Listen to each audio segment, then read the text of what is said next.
往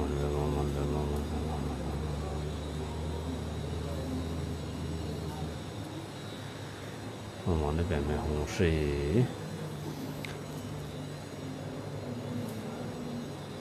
交通和路具比较不同，交通高上不上街动，刚到刚到点了点准备，准备今日是了超萨路。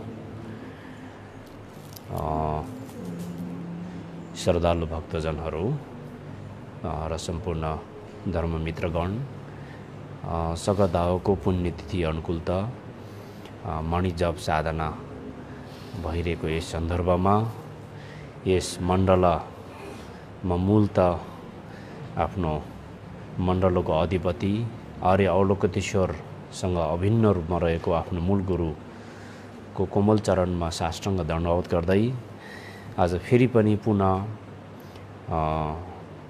मणि मन्त्र को विशेषता विषय म केही चर्चा गर्न गइरहेको छु र यहाँ सम्पूर्ण बुद्ध बोधिसत्वहरूको करुणाको एकाग्र स्वरूप आर्य अवलोकितेश्वर सम्पूर्ण धरणी मन्त्रहरूको एकाग्र मन्त्र र यानी कि 20 मन्त्र ओम मणि पद्मे हुँ षड अक्षर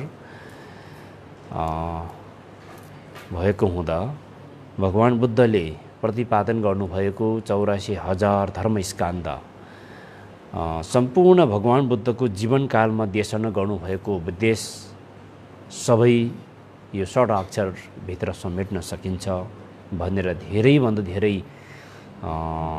ग्रन्थहरूमा उल्लेखित भएको छ र मणि जप साधनाबाट षट पारमितको अभ्यास पनि सम्पन्न हुन सकिने र मूलत भगवान बुद्धको शिक्षालाई 3 भागमा समेटेर बताएको पाइन्छ शीलको शिक्षा समाधिको शिक्षा र प्रज्ञाको शिक्षा यो 3 प्रकारको शिक्षाहरू जप साधना कुनै पनि जप र ध्यान गर्दा केवल त्यो समाधि मात्र नभइकन त्यसमा शील सम्पन्न समाधि ध्यान सम्पन्न अनि प्रज्ञा सम्पन्न र त्यसमा पनि स्मृति युक्त ध्यान र सम्प्रजन्य युक्त ध्यान भनिन्छ स्मृति र सम्प्रजन्य प्रज्ञामा आधारित स्मृति र प्रज्ञामा आधारित सम्प्रजन्यले धेरै ठुलो भूमिका निर्वाह गरेको हुन्छ यस कारणले गर्दाखेरि हामीले जप गर्ने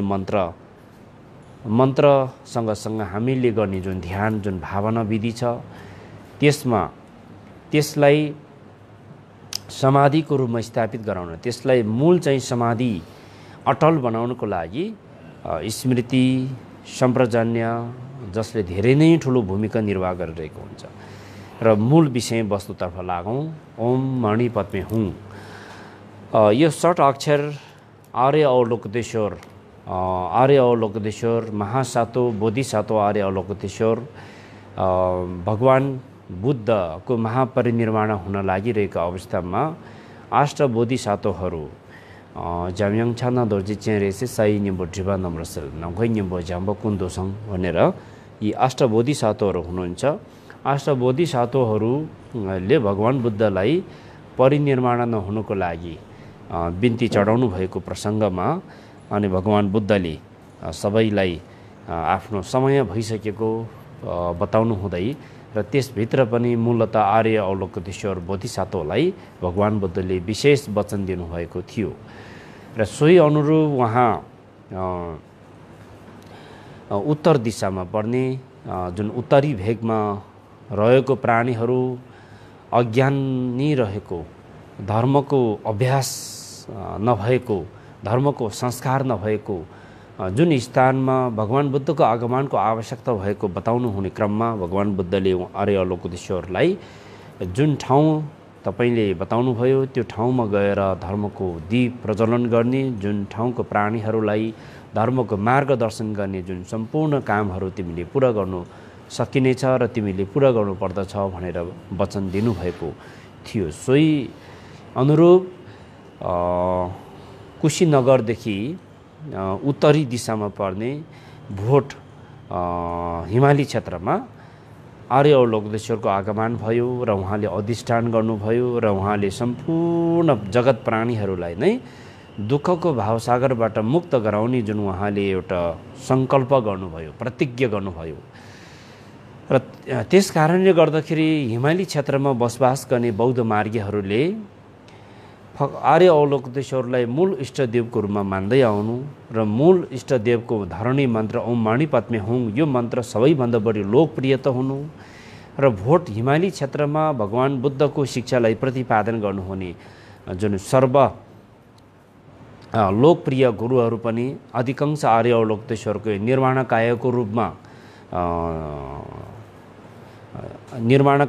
रूपमा जन्म हुँदै आउनुभएको र सम्पूर्ण भोटमा भगवान बुद्धको सम्पूर्ण उपदेशहरू विकास हुने क्रममा आर्य अवलोकतेश्वरको जुन मूल वचनमा आधारित मणिकवम लोकेश्वरी 21औं लोकेश्वरी सूत्रतन्त्र ग्रन्थ हिमाली भोट भाषा लिपिमा सबैभन्दा पहिलो पटक अनुवाद भएको यी धेरै कारणहरूलाई निहालेर हेर्दाखेरि हामी महायानी बौद्ध धर्मावलम्बीहरू आर्य अवलोकतेश्वरसँग विशेष प्रकारको सम्बन्ध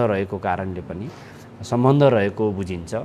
आर्य अवलोकतेश्वरलाई मूल इष्टदेवको रूपमा मानिन्छ। वज्रगुरु पद्मसम्भवलाई मूल गुरुको रूपमा मानिन्छ।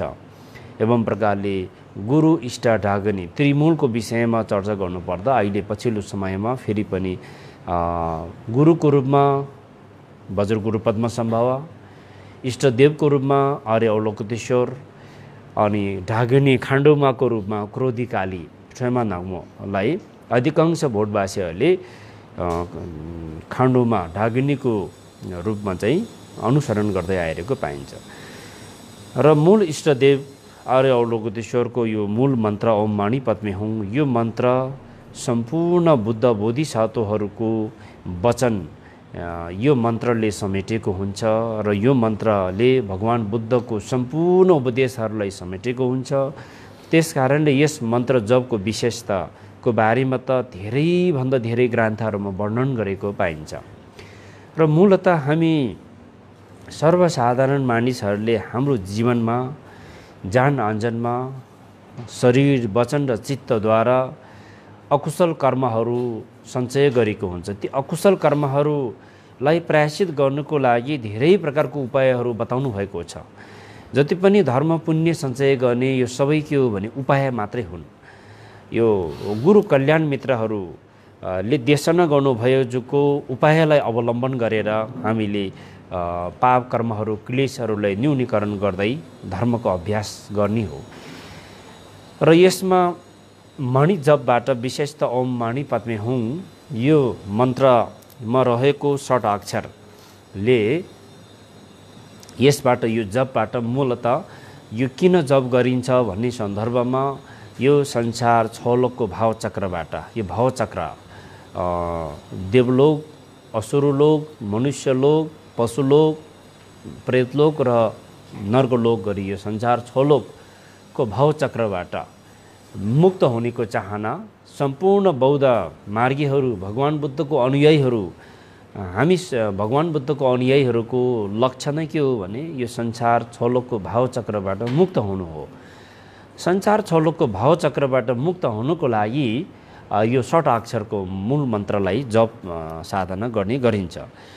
यो मूल मन्त्रलाई ओम मणि पद्मे हुङ यो मूल मन्त्र 6 अक्षरको जपबाट संसार छलोकको भावचक्रबाट मुक्त हुन सकिन्छ।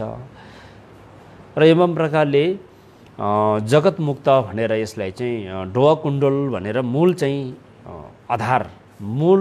आधारभूत मन्त्र आधारभूत साधनाको रूपमा पनि यस मन्त्र साधनालाई चाहिँ अभ्यासको रूपमा उतार्ने गरिन्छ।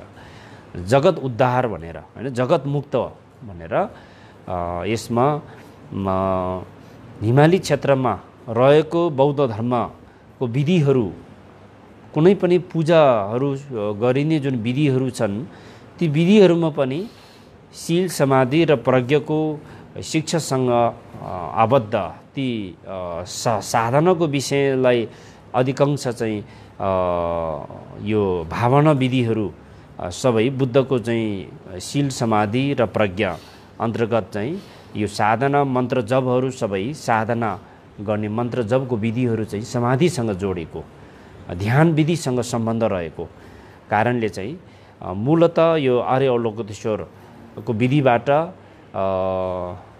हिमाली क्षेत्रमा विकसित हुँदै आएको बौद्ध धर्म अन्तर्गत यो मृत्यु संस्कार गर्ने प्रथा प्रचलनमा पनि मृत्यु भएर जानुभएको जुन दिवंगत विज्ञान छ, चित्त छ, जसको अन्तर्भावको यात्रा सफलताको लागि आर्य अवलोकितेश्वरको साधना गर्ने जुन प्रचलन पनि छ। आर्य अवलोकितेश्वरको साधना र विधि पद्धतिको माध्यमबाट त्यो विज्ञान चित्तलाई बढ्दो अन्तर्भावको दुःख कष्टबाट मुक्त गराउने र सुखावती क्षेत्रमा लीन गराउने विधिहरू विधानहरूको पनि वाचन गर्ने, साधना गर्ने प्रचलन चाहिँ व्यापक रूपमा रहिआएको छ।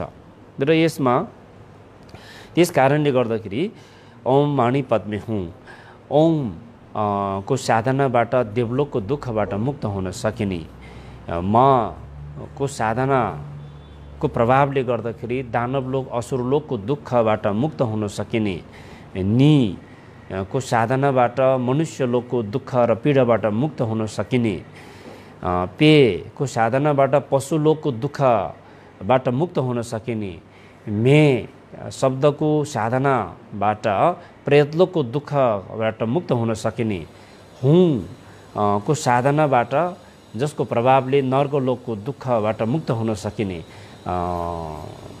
यसको प्रतिफलको बारेमा यसरी वर्णन गरेको पनि छ।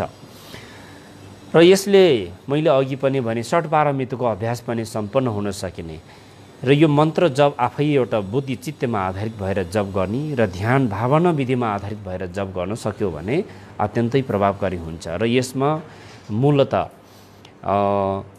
आफ्नो चित्तलाई एकाग्रमा राख्नको लागि नै ध्यान गर्ने हो। आफ्नो जुन चञ्चलता स्वभावको जुन चित्त छ, चित्तको स्वभाव जुन छ, वास्तवमा चित्तको वास्तविकता भनेको त भगवान हो, चित्तको वास्तविकता भनेको धर्मकाय हो, चित्तको वास्तविकता भनेको बुद्धको तत्त्व हो।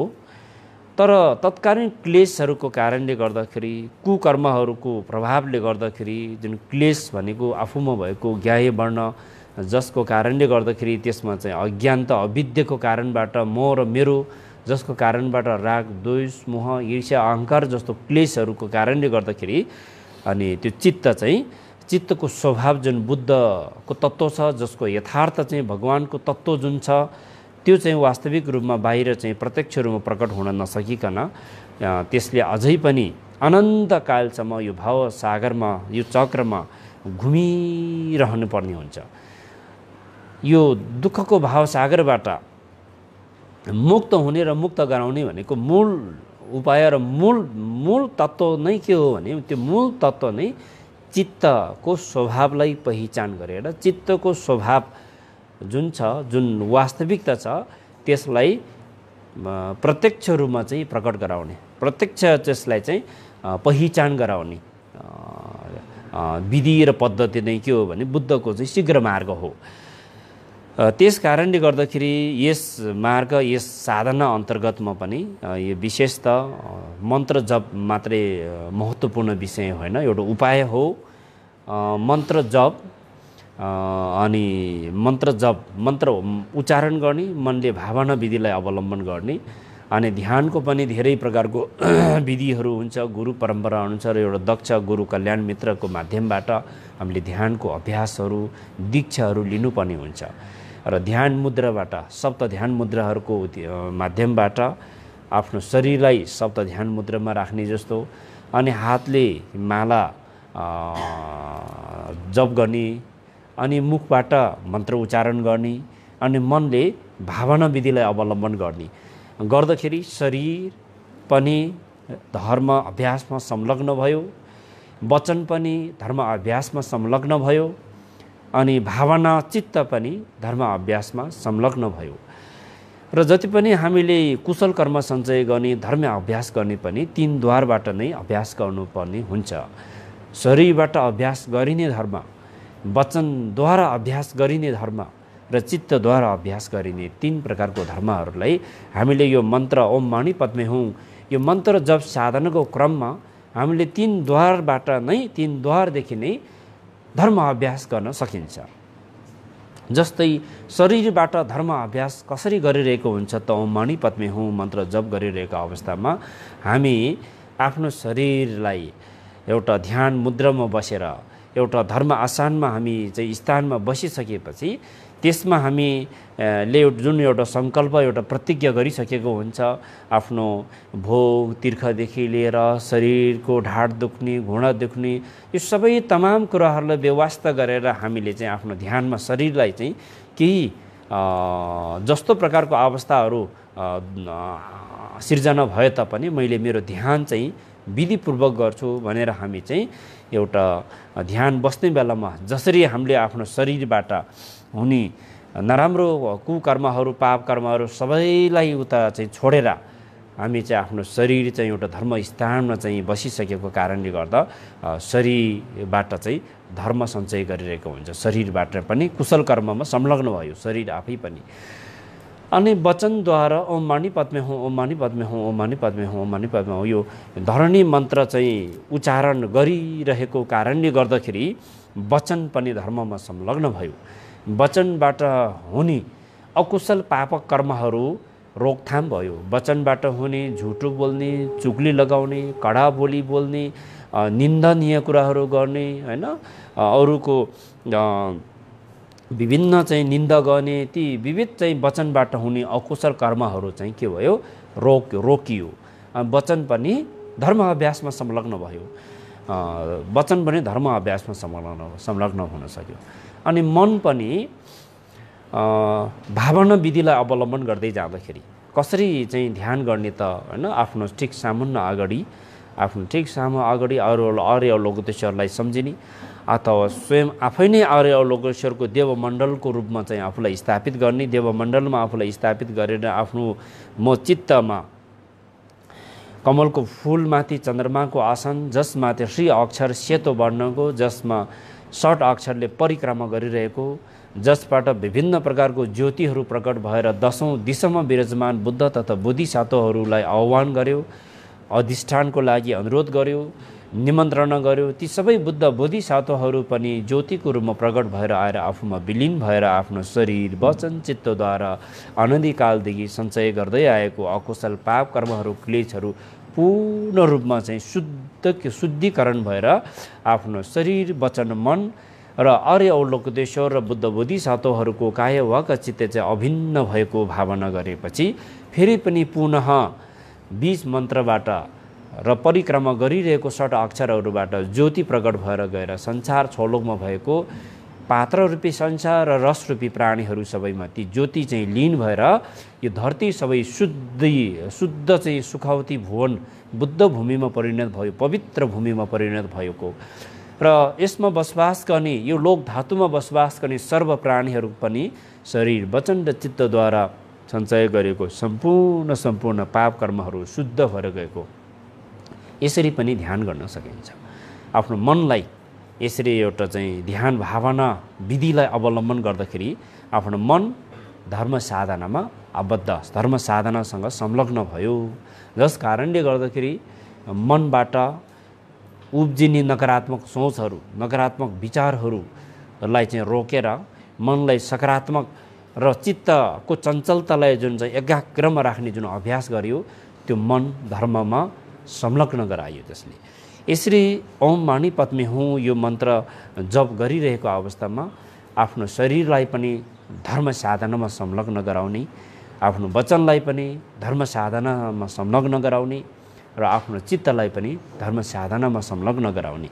यसरी शरीर वचन चित्त 3 द्वारलाई नै धर्म अभ्यासमा संलग्न गराइसकेपछि यसले धेरै नै ठुलो प्रभाव पार्छ। हाम्रो धर्म अभ्यासमा छोटो समयमा धेरै ठुलो प्रभाव, धेरै नै ठुलो सन्तुष्टिको अनुभूतिहरू हाम्रो मनमा चाहिँ प्रकट हुँदै आउँछ र यसरी नै बिस्तारै हामीलाई चाहिँ यति चाहिँ सन्तुष्टि र सुख र शान्तिको अनुभूतिहरू दिनौदिन वृद्धि हुँदै जान्छ र जसको प्रभावले गर्दाखेरि दुःख कष्टहरू, चिन्ताहरू, तनावहरू, पीडाहरूबाट चाहिँ हामी टाढा हुँदै जान्छौँ।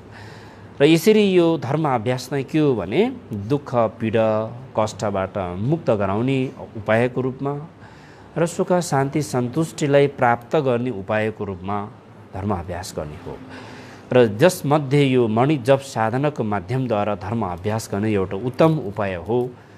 र यसलाई आज यस सन्दर्भमा मणि मन्त्र जप सँगसँगै अधिकांश हिमाली क्षेत्रमा बसोबास गर्ने बौद्ध मार्गीहरू र अहिले त विश्वव्यापी रूपमा नै बौद्ध धर्मको अभ्यास गर्ने अनुयायीहरू सबैले चाहिँ यो मणि जप गर्दै आइरहेको छ। यसमा मन्त्र जप गर्ने, मन्त्र मात्रै उच्चारण गर्ने र मन्त्र उच्चारण गर्ने, माला तान्ने भक्तहरूको सङ्ख्या चाहिँ धेरैभन्दा धेरै चाहिँ अधिकांश भक्तहरूको सङ्ख्या चाहिँ पाइन्छ।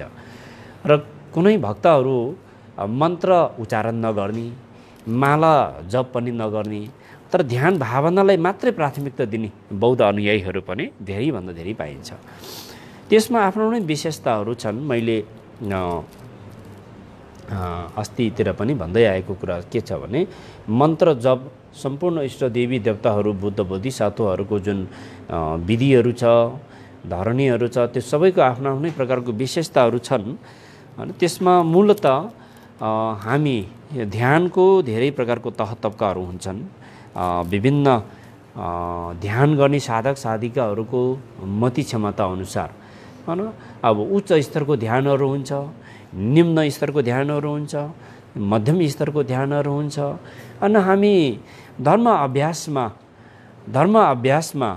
त्यति धेरै हामीलाई बानी नबसिसकेको भक्तहरू, धर्म अभ्यासमा हाम्रो त्यति लगाव नभएको व्यक्तिहरूले उच्च स्तरको ध्यानको अभ्यास गराउँदाखेरि हाम्रो सामर्थ्यले चाहिँ त्यसलाई चाहिँ सम्हाल्न सक्दैन।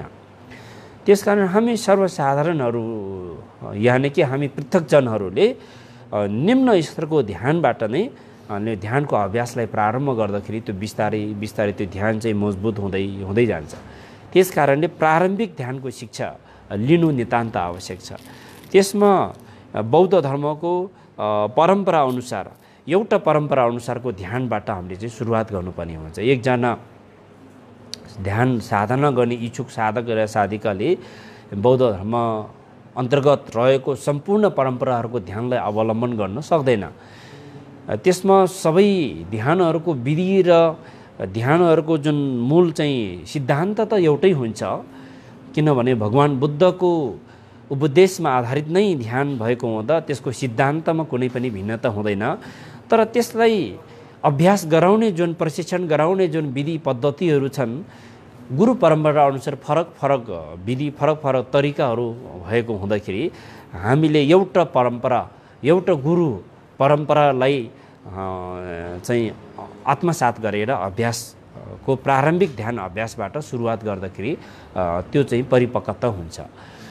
र यसमा मूलत मन्त्र उच्चारण, माला जप्ने विधिलाई प्राथमिकता नदिने व्यक्तिहरू, जस्तै अब विपස්සना ध्यानहरू, समर्थ ध्यानहरू मात्रै गर्दाखेरि चित्तलाई एकाग्रमा राख्ने जुन विधिहरू, जुन गुरु परम्परा अनुसार जुन जसरी बताएको छ त्यही विधिलाई अवलम्बन गरेर चाहिँ ध्यान बस्दाखेरि त्यसमा मन्त्र उच्चारण गर्नुपर्ने आवश्यकता रहेन।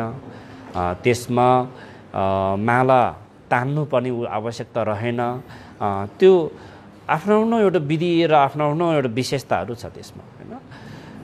फेरि अब यो महायानी यानि कि यो वज्रयानी तन्त्र परम्परामा मन्त्र उच्चारण गर्ने अनि माला जप गर्ने र माला जप गर्ने, मन्त्र उच्चारण गर्ने मात्रै ध्यान होइन, यो त उपाय मात्रै हो नि। माला तान्ने, मन्त्र उच्चारण गर्ने, अनि त्यो मन्त्र उच्चारण र माला तान्ने अभ्यास सँगसँगै हामीले के गर्नु पर्यो भन्दाखेरि चाहिँ चित्तलाई एकाग्रमा राख्नको लागि ध्यान भावना विधिलाई अवलम्बन गर्नु पर्यो। त्यसकारणले यो माला तान्ने अनि मन्त्र उच्चारण गर्ने ध्यानको भावना विधिलाई अवलम्बन गर्दाखेरि यसमा चाहिँ अलि विशेष प्रकारको प्रभावकारी के देखिन्छ भने शरीरलाई पनि, वचनलाई पनि, चित्तलाई पनि, तीन द्वारलाई नै धर्ममा संलग्न गराएको चाहिँ यसमा विशेषता यो पाइन्छ। त्यसले गर्दा माला जप गर्नुपर्ने एउटा गुरु परम्परा अनुसारको कसरी जप गर्ने भन्ने तरिकाहरू हुन्छ। अब गुरु परम्परा अनुसार गुरु पछि व्याख्या विश्लेषणहरू फरक फरक हुनसक्छ, तर हामीले मूल भगवान बुद्धले प्रतिपादन गर्नुभएको शील समाधि प्रज्ञाको गुरुको उपदेशलाई अनुसरण गर्ने मूल चाहिँ लक्ष्य एउटै हो, सिद्धान्त एउटै हो र त्यसमा शिष्यहरूलाई दीक्षा दिने विधि प्रक्रियाहरू तरिकाहरू अलिअलि फरक हुन सक्छ। गुरुहरूको परम्परा अनुसार शिक्षाहरूलाई दीक्षित दिने गराउने परम्पराहरूमा शैलीहरूमा केही फरक हुन सक्छ, सबैको एउटै हुन्छ भन्ने छैन। त्यसले गर्दा हामीले चाहिँ त्यो शिक्षालाई चाहिँ आफूले कुन परम्परालाई अवलम्बन गर्दैछ र कुन गुरु पद्धतिलाई आफूले अनुसरण गरेको छ त्यसलाई चाहिँ मध्यनजरमा राखेर चाहिँ अभ्यास गर्ने र त्यसमा माला जप, मन्त्र उच्चारण र ध्यान भावना विधि, त्यो तीनवटा प्रक्रिया विधिलाई चाहिँ हामीले सन्तुलन मिलाउँदै चाहिँ ध्यान गर्नुपर्ने हुन्छ। जस अन्तर्गत आज मैले छोटकारीमा माला जप गर्ने तरिका यहाँहरू समक्ष बताउन गइरहेको छ। धेरैभन्दा धेरै गुरुहरूले आजभोलि त सामाजिक सञ्जाल मार्फतबाट धेरै चाहिँ अब प्रवचनहरू सुन्न सकिन्छ। धेरै गुरुहरूको मार्गदर्शनहरू प्राप्त हुनलाई सजिलो छ र पनि धेरै भक्तहरूको अनुरोधमा मैले फेरि पनि आज यहाँहरूलाई माला जप, सुरुमा माला जप, त्यसपछि मन्त्र उच्चारण र माला जप को सन्तुलन, त्यसपछि ध्यान भावना विधिलाई अवलम्बन गर्ने यो विधि चाहिँ यहाँहरू समक्ष राख्न गइरहेको छु। माला जप गर्ने यो वज्रयानी तन्त्र परम्परासँग सम्बन्ध भएको विधि हो। यो माला जप गर्ने बेलामा जहिले पनि दाहिने हातले जप नगरिकन बायाँपट्टिको हातले जप गर्ने प्रचलन छ। यो एउटा प्रचलन र परम्परा मात्र नभइकन मन्त्र तन्त्रको ग्रन्थहरूमा उल्लेख गरेको अनुसार बायाँ हात र दायाँ र बायाँ हातलाई प्रज्ञा र उपायको प्रतीकको रूपमा पनि मानिन्छ हैन। प्रज्ञा बायाँपट्टिको हातलाई उपायको प्रतीक र दायाँपट्टिको हातलाई प्रज्ञाको प्रतीकको रूपमा पनि उल्लेख गरेको छ। जस कारणले गर्दाखेरि जस्तै वज्र र घन्टीको पनि वज्रयानी परम्परामा यसको विशेषता अत्यन्तै महत्त्वपूर्ण छ हैन। जहिले पनि घन्टी बजाउने बेलामा जस्तै यो घन्टी र वज्र भयो, यो घन्टी जहिले पनि बायाँपट्टिको हातले नै घन्टी बजाउनु पर्ने हुन्छ, या बायाँपट्टिको हातले यसरी वज्र धारण गर्ने हुन्छ र यो समग्रमा यो प्रज्ञा र उपाय को प्रतीक मानिन्छ। प्रज्ञा र उपायको संयुक्त मिलनबाट नै बुद्धको तत्त्वज्ञानलाई साक्षात्कार गर्न सकिन्छ र यसरी प्रज्ञा र उपायको प्रतीकको रूपमा दुईवटा हातलाई चाहिँ त्यो प्रतीकको रूपमा मानिन्छ। जस कारणले गर्दाखेरि माला जप गर्ने बेलामा हामी साधक साधिकाहरूले बायाँपट्टिको हातले माला जप गर्ने, बायाँपट्टिको हातले माला जप गर्ने जुन उपायको रूपमा मानिन्छ हैन, प्रज्ञाको रूपमा मानिन्छ, प्रज्ञाको रूपमा मानिन्छ बायाँपट्टिको हातलाई। यो बायाँपट्टिको हातले चाहिँ माला चाहिँ जप गर्ने हैन, माला जप गर्ने, बायाँपट्टिको हातलाई प्रज्ञाको रूपमा, दायाँपट्टिको हातलाई उपायको रूपमा चाहिँ मानिन्छ। त्यस कारणले बायाँ हातले माला जप गर्ने बेलामा चाहिँ यो तन्त्र उपदेशहरूमा यो नाडी वायुहरूको बारेमा व्यापक चर्चा गरेको पाइन्छ। प्रज्ञाको नाडी बायाँ हातमा हुन्छ। बायाँ हातले मन्त्र जप गर्दाखेरि बायाँ हातले चाहिँ माला जप गर्दाखेरि चाहिँ प्रज्ञा को छिटो प्रभाव पर्ने हैन। प्रज्ञाले हाम्रो ध्यानमा प्रज्ञाको छिटो प्रभाव पर्ने विश्वास पनि गरिन्छ। त्यस कारणले बायाँपट्टिको हात प्रज्ञाको प्रतीक, बायाँपट्टिको हात चाहिँ प्रज्ञाको प्रतीक, दायाँपट्टिको हात चाहिँ उपायको प्रतीक। त्यसरी चाहिँ प्रज्ञाको छिटो प्रभाव पर्ने कारणले पनि बायाँपट्टिको हातले चाहिँ मन्त्र उच्चारण गर्दाखेरि माला तान्ने र माला तान्ने बेलामा सर्वप्रथम त माला यहाँहरूले चाहिँ धेरै जसो माला जप गर्ने भक्तहरूको माला हुन्छ। मालामा 100 भन्दा बढी दानाहरू, 108वटा सम्भवतः 108वटा दाना हुन्छ र यसमा यो दुईवटा चुप्छ भनेर दुईवटा वज्र र घन्टीको पनि यहाँ प्रतीक भएको यसरी राखिन्छ। यो मालाको यो बीचको शिर छ, यसले दोजिन मालाको चाहिँ मूल चाहिँ शिर भयो चाहिँ हैन, शिर भयो। अनि यो वज्र र घन्टी चाहिँ हामीले मन्त्र उच्चारण गर्दै जाँदाखेरि हामीले कतिसम्म चाहिँ मन्त्र जप गर्ने त आफूले जप गर्ने मन्त्रको हिसाब कायम राख्नको लागि चाहिँ यहाँ 10वटा दाना, यसमा पनि 10वटा दाना चाहिँ राखिएको हुन्छ। त्यो चाहिँ हिसाब राख्नको लागि, हिसाब कायम राख्नको लागि राखिएको हो। जप गर्ने बेलामा यसरी चाहिँ बायाँपट्टिको हातले चाहिँ मालाको दाना जसरी तान्दै जाने, यसरी होइन, यो शिर भयो, यो शिरलाई चाहिँ गिन्ती गर्दैन, यस छेउबाट तान्ने। त्यसमा चाहिँ जस्तै मणि मन्त्र ओम मणि पद्मे हुँ, ओम मणि पद्मे हुँ मन्त्र जप गर्ने बेलामा मन्त्र एउटा उच्चारण भएपछि दाना एउटा तान्ने, ओम मणि पद्मे हुँ, ओम मणि पद्मे हुँ, ओम मणि पद्मे हुँ, ओम मणि पद्मे हुँ। यसरी चाहिँ मन्त्र एउटा उच्चारण भएपछि दाना एउटा तान्ने, मन्त्रको सन्तुलनसँगै मालाको दाना तान्ने होइन। त्यस कारणले हामी मन्त्र एउटा मात्रै उच्चारण, एकपटक मात्रै उच्चारण गर्ने, दाना चाहिँ 2-3 पटक तान्ने भयो भने हिसाब सन्तुलन मिलेन फेरि होइन। हिसाबको सन्तुलनलाई मिलाउनको लागि जति पटक मन्त्र उच्चारण भएको छ त्यति पटक मात्रै चाहिँ त्यतिवटा मात्रै दाना चाहिँ तान्ने हो। त्यसरी चाहिँ जप्दै हेरेर र जप गर्ने बेलामा अब भक्तहरूको आफ्नो आफ्नो जिज्ञासाहरू हुन्छ, कुनै विभिन्न प्रकारको जिज्ञासाहरू राख्ने गर्दछ। कुनै ठाउँमा माला जप गर्ने बेलामा यहाँ छातीमा राखेर जप गर्ने हो कि तल घुँडामा राखेर जप गर्ने हो कि माथि यसरी उठाएर जप गर्ने हो कि भन्ने धेरै प्रकारको जिज्ञासा हुन्छ। र यसमा तन्त्र परम्परा कुनै कुनै विधिहरूमा यसरी चाहिँ राखेर जप गर्नेहरू पनि हुन्छ, वज्रयानी परम्पराहरूमा होइन। र तल घुँडामा राखेर जप गर्ने विधिहरू पनि हुन्छ। तर हामी सर्वसाधारणहरूले यसरी एउटा साधारण तरिकाले नै बिचमा राखेर यसरी नै जप गर्दाखेरि राम्रो हुन्छ। ओम मणि पद्मे हुँ, ओम मणि पद्मे हुँ, ओम मणि पद्मे हुँ, ओम मणि पद्मे हुँ, ओम मणि पद्मे हुँ, ओम मणि पद्मे हुँ, ओम मणि पद्मे हुँ, ओम मणि पद्मे हुँ। मुखबाट मन्त्र उच्चारण गर्दै हातले यो मालाको दाना यसरी तान्दै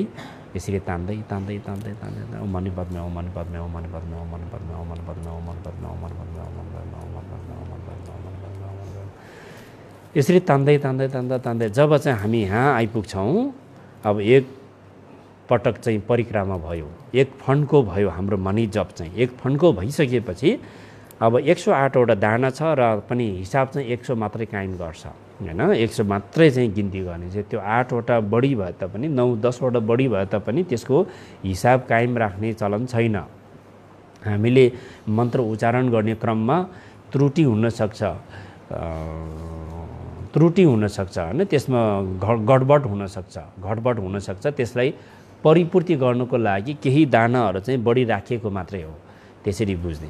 र यहाँ आइपुगेपछि अब एक पटक जप गर्दै यहाँ आइपुगेपछि यसबाट फेरि उता फर्काएर जप गर्ने होइन। यसलाई चाहिँ ननागिकन यो मालाको मूल शिरलाई यसलाई ननागिकन उतै फर्काएर जप गर्ने।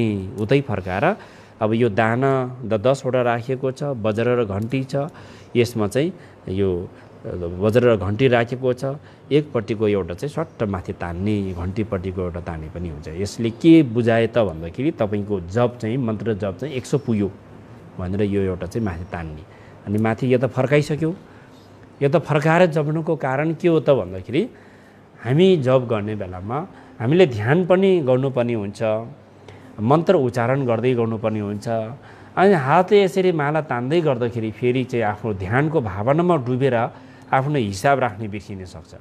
त्यस कारण यहाँ आइपुगेपछि कमसेकम यो ठुलो दानामा आउनुले यसो त्यहाँ आइसकेपछि हो झस्याङ हो सके रहेछ भन्ने चाहिँ थाहा हुन्छ। त्यसपछि यसलाई चाहिँ यसरी फर्काएर जप्ने परम्परा बसाल्नु भयो। यसलाई चाहिँ यदि यसलाई चाहिँ नफर्काइकन यसरी जप्ने हो भने फेरि हिसाब कायम राख्ने परम्पराहरू त्यसलाई चाहिँ राख्न सम्भव हुँदैन। यो बिर्सेर चाहिँ नागेर फेरि 2-3 पटक दोहोरिसक्दा पनि हामीले चाहिँ हिसाब राख्ने ठाउँमा आइपुग्दा पनि हामीलाई चाहिँ थाहा हुँदैन। त्यस कारणले 108 जप साधना पुरा भयो भन्नको लागि यहाँ आइपुग्न साथ चाहिँ यसरी फर्काउनु पर्ने एउटा परम्परा राख्नुभयो। यो एउटा उत्तम उपाय हो। यो चाहिँ यसरी फर्काएर फेरि पनि पुनः अघिको जस्तै गरेर जप गर्दै फेरि ओम मणि पद्मे, ओम मणि पद्मे, ओम मणि पद्मे, ओम मणि पद्मे, ओम मणि पद्मे, ओम मणि पद्मे, यसरी जप गर्दै होइन। फेरि पनि यसरी जप गर्दै के मन्त्र उच्चारण गर्दै मन्त्र उच्चारण गर्दै जब फेरि यहाँ शिरमा आइपुग्छ अनि फेरि यता फर्काउने मणि पद्मे हो। अनि फेरि अघि एउटा तान्यो, अब फेरि 200 भयो होइन। 1 राउन्ड गरेपछि 100, 2 राउन्ड गरेपछि 200, यसरी 10 पटक चाहिँ राउन्ड गरिसकेपछि एउटा यतातिरको यो 10वटा दाना चाहिँ माथि सर्यो, तपाईँको जप 1000 पुग्यो। 1000 पुगिसकेपछि अर्कोतर्फको एउटा बल्ल माथि तान्ने हैन, अर्कोतर्फको यो 100 को हिसाब, यो 1000 को हिसाब। र कुनै कुनै साधक साधिकाहरूले यो चुप्छ भन्छ। चुप्छ भनेको 10 वटा दाना भएको कारणले चुप्छ भनेको हो। यो चाहिँ 3 वटा 4 वटा धेरै पनि झुन्ड्याइन्छ। यो धेरै झुन्ड्याउने चाहिँ यो सोको लागि होइन, देखाउनको लागि होइन, आकर्षक बन्नको लागि नभइकन धेरै जप्नेहरूले त्यो धेरै झुन्ड्याउँदाखेरि ठिकै छ।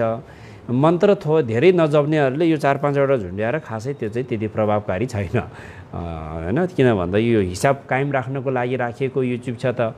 त्यसले गर्दा यो धेरै झुन्ड्याउनु चाहिँ आवश्यक छैन। हिसाब एकदमै धेरै जप गर्ने हो भने त ठिकै छ। अब एउटाले 100 को, एउटाले 1000 को, अब 3 वटा राख्यो भने एउटाले 10,000 को, 4 वटा राख्यो भने त्यसले लाखको चाहिँ हिसाब कायम राख्नु पर्यो नि त। त्यो राख्ने हो भने चाहिँ 4 वटा झुन्ड्याउनु पनि भयो। तर हामी साधारण साधना गर्नेहरूको लागि त 2 वटाले नै काफी हुन्छ। 2 वटा चुप्छाले चाहिँ काफी हुन्छ हाम्रो। अनि यसरी चाहिँ गर्दै गर्दै गर्दै गर्दै गर्दै गर्दै फेरि अब चाहिँ 10 पटक चाहिँ माथि गइसकेपछि बल्ल चाहिँ यो वज्रतर्फको एउटा माथि गएपछि 1000 पुग्यो हैन। त्यसरी चाहिँ आफ्नो समय अनुकूलता हेरेर कतिसम्म आफूले जप गर्न सकिन्छ त हैन। दिनभरिमा अब 10,000 त्योभन्दा बढी 20,000 कति सक्छ। यो 10,000 भइसकेपछि 10,000 भन्दा माथिको तान्ने त यहाँ छैन। छुट्टै झुन्ड्यायो त्यस 10,000 पुग्यो भने त्यसपछि नोटमा लेखेर राखे पनि हुन्छ। त्यसरी जप गर्ने र मन्त्र उच्चारण र मालाको दाना तान्ने सन्तुलन मिल्नुपर्छ।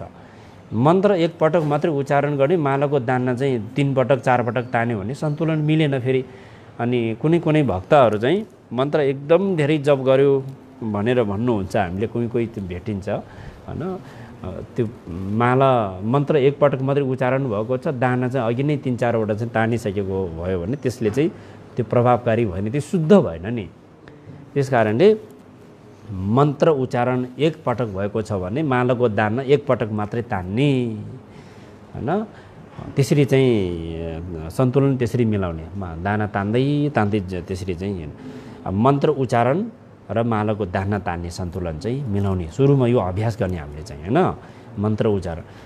त्यो केही अभ्यास भएपछि अब ध्यान भावना विधिलाई अवलम्बन गर्ने हो फेरि हैन। मुखले मन्त्र उच्चारण गरिरहेको छ, हातले मालाको दाना तानिरहेको छ, मन चाहिँ फेरि दुनियाँ चाहिँ डुलिरहेको छ भने त्यसले चाहिँ प्रभाव परेन, ध्यानको प्रभाव भएन, त्यो प्रभावकारी भएन। मनलाई ध्यानको भावना विधिलाई अवलम्बन गरेर मनलाई एकाग्रमा राख्ने गर्नुपर्ने हुन्छ। मनलाई एकाग्रमा राख्नु एकदमै महत्त्वपूर्ण हुन्छ। मन्त्र जप भनेको मन्त्र उच्चारण गर्ने र मालाको दाना तान्नेलाई मात्रै जप ध्यान भन्दैन। त्यसमा जप ध्यान सँगै भावना विधिलाई अवलम्बन गरेपछि बल्ल त्यो चाहिँ समाधि भयो, त्यो ध्यान भयो। त्यस कारणले मन्त्र उच्चारण गरेर मालाको दाना तान्नु भनेको के हो भने ध्यान गर्नु हो, ध्यान विधिलाई अवलम्बन गर्नु हो। यसमा उत्पत्ति क्रम, सम्पन्न क्रम, धेरै प्रकारको विधिहरूलाई अवलम्बन गर्दाखेरि गुरुहरूबाट चाहिँ हामीले भावना विधिलाई चाहिँ अवलम्बन गर्नुपर्ने हुन्छ हैन। भावना विधि चाहिँ आर्य अवलोकितेश्वरको जुन इष्टदेवको धरणी मन्त्र जप गर्दैछ त्यही इष्टदेवलाई चाहिँ हामीले सम्झिनुपर्छ हैन। इष्टदेवलाई सम्झिनुपर्छ र आफूले दीक्षा लिएको मूल गुरु र आफूले साधना गरिरहेको इष्टदेवलाई अभिन्न रूपमा सम्झिने। अनि उहाँबाट ज्योतिहरू प्रकट भएर आएर गएर चाहिँ 10औं दिशामा भएको सम्पूर्ण बुद्ध बोधिसत्वहरूलाई पनि आह्वान गरेर उहाँहरूबाट पनि काय वाक चित्तबाट विभिन्न प्रकारको ज्योतिहरू प्रकट भएर आएर फेरि लीन हुने। त्यसपछि फेरि आफ्नो शरीर वचन चित्तद्वारा गरेको सम्पूर्ण अकुशल पाप कर्महरू शुद्ध भएको फेरि पनि पुनः ज्योतिहरू प्रकट भएर गएर चाहिँ संसार छोलोकमा भएको सबै प्राणीहरूमा लीन भएर सबै प्राणीहरूको दुःख कष्टहरू, दुःख तनावहरू सबै नष्ट भएर क्लेशहरू, कुकर्महरू सबै शुद्ध भएको भावना गर्ने।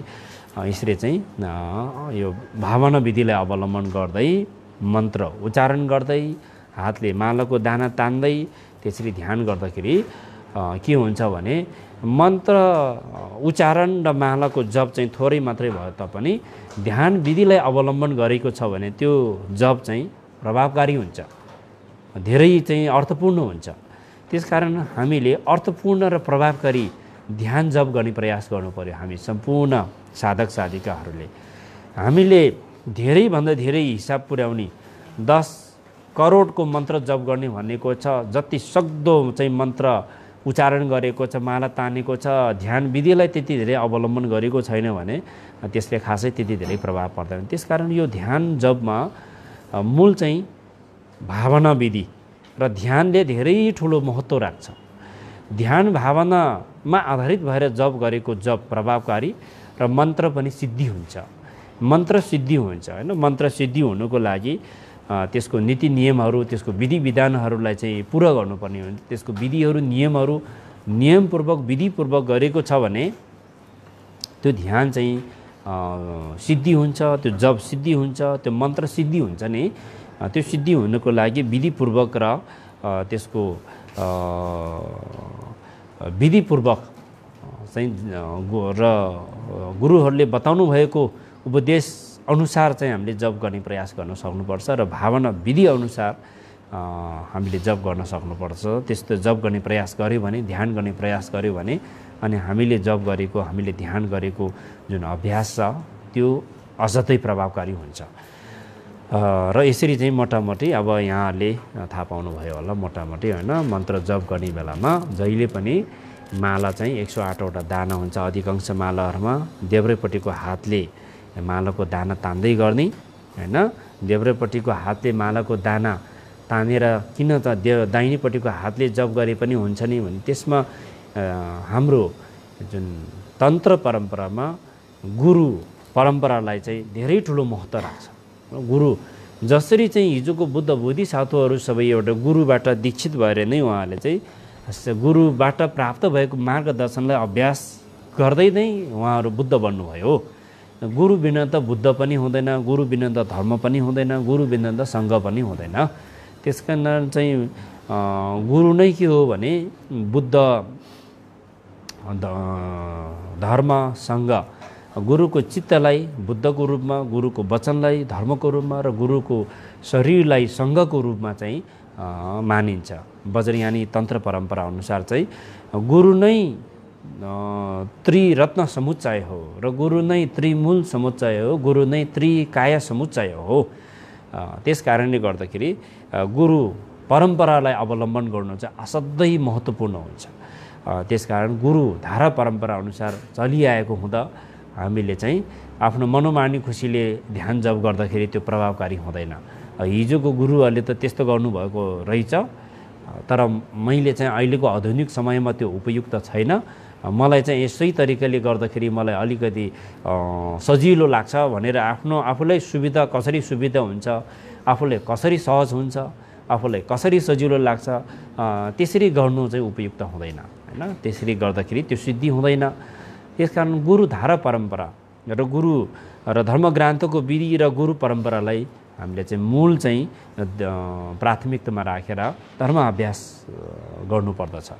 र त्यस कारणले गर्दाखेरि बायाँपट्टिको हातले नै माला जप गर्ने जहिले पनि, अनि जप गर्ने, मालाको दाना तान्ने र माला पनि विशेष गरेर माला अधिष्ठान गर्नुपर्ने हुन्छ। अनि आफूले पनि माला अधिष्ठान गर्ने मन्त्रहरू सिक्ने, आफूले पनि अधिष्ठान गर्ने र बेला बखतमा चाहिँ गुरुहरूबाट आफ्नो मालालाई पनि अधिष्ठान गर्न लगाउने। अनि यो माला भनेको के हो भने यो कसैलाई देखाउनको लागि र आफ्नो एउटा गहनाको लागि रूपमा प्रयोग गर्ने नभइकन आफ्नो धर्म अभ्यासको एउटा धर्म साधनाको एउटा माध्यम हो। यसलाई माध्यम बनाएर, यो मालालाई माध्यम बनाएर यसको माध्यमबाट हामीले ध्यानको अभ्यास गरिने हो। ध्यान अभ्यासको माध्यम हो। माला भनेको ध्यान अभ्यासको माध्यम हो भनेर बुझ्नु पर्दछ। र यसमा अब माला कुन माला जप गर्दाखेरि राम्रो हुन्छ, मालाको पनि धेरै प्रकारको जातहरू हुन्छ फेरि हैन। अब रुखमा फलेको फल दाना, रुखको दानाहरू पनि हुन्छ, कुनै कुनै चाहिँ अब लबडको हुन्छ, कुनै कुनै चाहिँ अब ढुङ्गाको हुन्छ हैन, सिसाको हुन्छ। माला धेरै प्रकारको हुन्छ। माला सबै आफ्नो नै विशेषता हाम्रो मूल त ध्यान अभ्यासको लागि गरेको कारणले गर्दाखेरि, तर अधिकांश चाहिँ ग्रन्थहरूमा बोधिचित्त मालालाई धेरै नै व्याख्या गरेको छ, बोधिचित्तको बारेमा वर्णन गरेको पाइन्छ। बोधिचित्त माला नै सबैभन्दा राम्रो मालाको रूपमा हैन। सबैको आफ्नै विशेषता छ। रुद्राक्ष मालाको आफ्नै विशेषता छ, बोधिचित्तको आफ्नै विशेषता छ। गर्दाखेरि माला को जातभन्दा पनि आफूलाई एउटा 108वटा दाना भएको कुनै पनि माला जुनै जातको भए तापनि त्यति फरक भिन्नता चाहिँ हुँदैन। तर मूल चाहिँ माला जप गर्ने विधि, मन्त्र उच्चारण र ध्यान भावनाको जुन परम्परालाई अवलम्बन गरेर ध्यानमा उतार्दाखेरि, अभ्यासमा उतार्दाखेरि त्यो चाहिँ अर्थपूर्ण हुनेछ भन्न चाहन्छु। र यसमा माला जप, मालालाई अधिष्ठान गर्ने र बायाँपट्टिको हातले माला जप गर्ने र यो मालामा चाहिँ अब चुप्चाहरू राख्ने, यो चाहिँ हिसाब कायम राख्नको लागि हो। र माला चाहिँ मन्त्र जप गर्ने र मन्त्र साधना गर्ने व्यक्तिहरूले चाहिँ अब माला लिने हो। कुनै कुनै चाहिँ माला चाहिँ रहरले माला लगाउने मन पर्ने कारणले लगाएकोहरू पनि हुनसक्छ। कुनै कुनै त्यो आफ्नो इच्छाको कुरा हो, लगाउँदैमा नराम्रो हुने त केही पनि होइन। र खास मूलत ध्यान र मन्त्र उच्चारण गर्ने व्यक्तिहरूले प्रयोग गर्ने हो होइन। र मन्त्र उच्चारण गर्ने, ध्यान गर्नु भनेको आफ्नो क्लेशहरूले निराकरण गर्नको लागि हो होइन, धर्म अभ्यासको लागि हो। मन्त्र उच्चारण गर्ने भनेको कुनै कुनै जनमानसमा फेरि मन्त्र उच्चारण गर्ने भनिसकेपछि मन्त्र भनेको के हो भने मनलाई नियन्त्रण गर्ने उपाय विधिलाई बुझ्नुपर्दछ होइन। मनलाई नियन्त्रण गर्ने, मन त धेरै चञ्चल त हुन्छ, चित्तलाई नियन्त्रण गर्नु भनेको त धेरै नै ठुलो चुनौतीको विषय हो नि। त्यसले गर्दाखेरि यो आफ्नोमा भएको विभिन्न प्रकारको दैविक शक्ति, हृदय शक्तिहरूको माध्यमबाट चाहिँ विभिन्न प्रकारको चाहिँ शक्तिहरू प्रयोग गर्नको लागि नभइकन मूलत मन्त्र जप गर्नुको अर्थ नै के हो भने चाहिँ आफूमा भएको क्लेशहरूलाई निराकरण गर्ने, अशान्तिहरूलाई न्यूनीकरण गर्दै लैजाने, शान्ति सन्तुष्टिहरूलाई वृद्धि गर्दै लैजाने र जीवन सुखमय बनाउने एउटा आधार, एउटा उपायको रूपमा मन्त्र जप गर्ने हो। माला को दाना तानेर चाहिँ मन्त्र जप र भावना विधिलाई अवलम्बन गर्नुपर्दछ। र यसरी चाहिँ आफूले जुन इष्टदेवको मन्त्र उच्चारण गरिरहेको छ सोही इष्टदेवलाई आफ्नो ध्यान भावना विधिबाट आफूले चाहिँ भावना गर्नुपर्ने हुन्छ, सम्झिनुपर्ने हुन्छ होइन। जुन इष्टदेवको मन्त्र जप गरेको छ त्यही इष्टदेवलाई चाहिँ आफूले सम्झेर ध्यान गर्दाखेरि मनलाई नियन्त्रणमा राख्नुमा ध्यान भावना विधिले धेरै ठुलो भूमिका खेल्छ। मनलाई नियन्त्रणमा राख्यो, वचनबाट मन्त्र उच्चारण गरियो अनि शरीर पनि के भयो भन्दाखेरि ध्यानमा बसिसकेपछि शरीरबाट गरिने हुने अकुशल पापक कर्महरू पनि नहुने भयो। त्यसले गर्दा शरीर, वचन, चित्त तीन द्वारलाई नै धर्म अभ्यासमा संलग्न गराउने जुन विधि पद्धति छ त्यसलाई अवलम्बन गरेर हामीले मन्त्र जप र ध्यान गर्ने हो भन्न चाहन्छु। र यो विशेष तिथिमितिहरूमा ध्यान पूजापाठहरू गर्ने प्रचलन छ र यो ध्यान जप भनेको विशेष तिथिमितिहरूमा मात्रै जप्ने, विशेष तिथिमितिहरूमा मात्रै ध्यान गर्ने भन्ने होइन। यो हाम्रो दैनिक जीवनमा अनित्यको जीवन हो। अनित्यको जीवनमा हामीले जति सक्दो चाहिँ आफूलाई आत्मसन्तुष्टि प्राप्त हुनेको कुशल कर्म गर्न सक्नुपर्दछ। अनित्यको जीवन हो, हामीले आत्मसन्तुष्टि प्राप्त गर्ने कुशल कर्म नै गर्न सकेन भने सधैँभरि मनमा तनाव हुन्छ, पश्चाताप हुन्छ, पीडा हुन्छ र त्यसरी मृत्यु पश्चात पनि फेरि अर्को जन्म भन्ने यो संसारमा हुन्छ। यसलाई सबै धर्म र दर्शनहरूले विश्वास गरिएको छ, विज्ञानले पनि पुष्टि गरेको छ। मृत्यु पश्चात पनि फेरि अर्को जन्म हुन्छ, फेरि पनि मृत्यु हुन्छ। संसारमै जन्म्यो भने फेरि पनि मृत्यु हुन्छ, फेरि पनि जन्म हुन्छ, फेरि पनि मृत्यु हुन्छ। यो जन्म र मृत्युको चक्र चाहिँ यो संसारमा दोहोरिरहन्छ।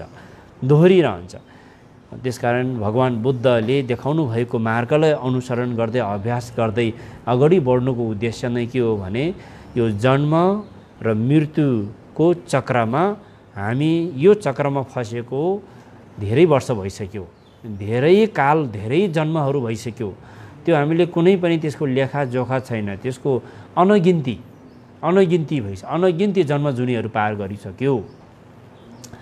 त्यसकारण यो जन्म र मृत्युको चक्रबाट हामी निस्कनु पर्ने आवश्यकता छ। यो जन्म र मृत्युको चक्रबाट मुक्त हुनु आवश्यक छ। जन्म र मृत्युको चक्रबाट मुक्त भएन भने यो सांसारिक दुःखले सधैँभरि हामीलाई पीडालिरहन्छ, सधैँभरि हामीलाई लखेटिरहेको हुन्छ। कसैलाई पनि बाँकी राख्दैन सांसारिक दुःखले त। जुन लोक धातुमा जन्मे तापनि, नर्गलोकदेखि लिएर देवलोकसम्मको जुनै लोकमा जन्मे तापनि जन्म र मृत्युको दुःखले त हामीलाई सताइरहेकै हुन्छ। त्यसकारण यो जन्म र मृत्युको चक्रबाट मुक्त हुनु नै के हो भने निर्वाण प्राप्त गर्नु, हैन?